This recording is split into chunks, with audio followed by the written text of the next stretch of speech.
قل بفضل الله وبرحمته فبذلك فليفرحوا هو خير مما يجمعون۔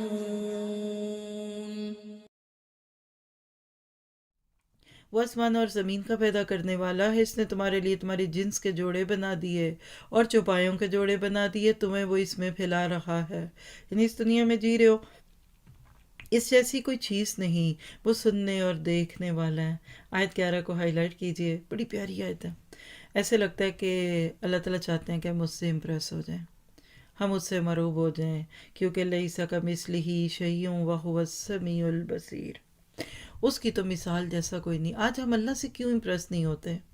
اتنا پیارا آسمان دیکھتے امپریس نہیں ہوتے، لوگوں کے آرٹیفیشل چھتیں دیکھ کر کہتے واو ہاؤ، چھوٹے سے شینگلیر بنے ہو کہتے کہاں سے بنا ہے، کس کمپنی کا، ذرا بتانا کہاں سے ملتا ہے؟ اور آسمان پہ روز جو ہزاروں لاکھوں ستارے بنائے کرے، اس سے کیوں نہیں ہوتے؟ تو اس صورت میں آپ دیکھ رہے ہیں ایک طرف وحی کا سلسلہ ہے، دوسری طرف کائنات پہ غور ہے۔ سائنس پڑھو لیکن اللہ کی محبت کی گلاسز کے ساتھ۔